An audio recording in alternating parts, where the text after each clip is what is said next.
যশোরের অভয়নগর উপজেলার বাহিরঘাট গ্রামে জমি সংক্রান্ত বিরোধকে কেন্দ্র করে একটি পরিবারের উপর সংঘবদ্ধ হামলা, মারধর এবং এক নারীকে জোরপূর্বক তুলে নেওয়ার অভিযোগ উঠেছে। এ ঘটনায় একজন গুরুতর আহত হয়েছেন।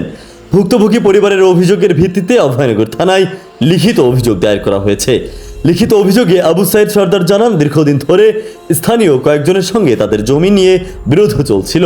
এর জেরে গত 30 জুলাই সকাল আনুমানিক 11টার দিকে 5 থেকে 6 জনের একটি দল লোহার রড, হকি স্টিক ও বাঁশের লাঠি সোটা নিয়ে তাদের বাড়িতে প্রবেশ করে। তারা বাড়িতে ভাঙচুর ও গালিগালাজ করে এবং বাধা দিতে গেলে গৃহকর্তার জামাতা ফারুক মোল্লাকে বেধড়ক মারধর করে বলে অভিযোগ করা হয়। পরিবারের দাবি, হামলায় ফারুক মোল্লার শরীরের বিভিন্ন স্থানে গুরুতর আঘাত লাগে। পরে স্থানীয়রা তাকে উদ্ধার করে অভয়নগর উপজেলা স্বাস্থ্য কমপ্লেক্সে ভর্তি করেন। এছাড়া অভিযোগে বলা হয়েছে, হামলার সময় ভুক্তভোগীর বড় বোন শিরিনা বেগমকে জোরপূর্বক তুলে নিয়ে যাওয়া হয়। পরিবারের ভাষ্য অনুযায়ী প্রায় 7 ঘন্টা পর বিকেল 5:30টার দিকে তাকে ফিরিয়ে দেওয়া হয়।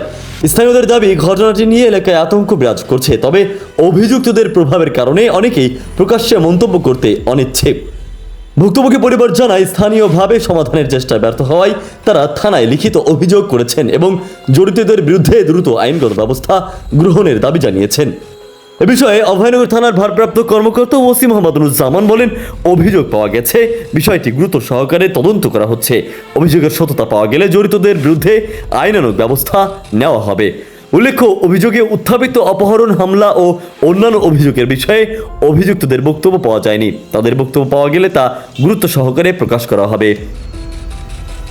শেখ আলী আকবর, গাংচিল টিভি, ডেস্ক রিপোর্ট।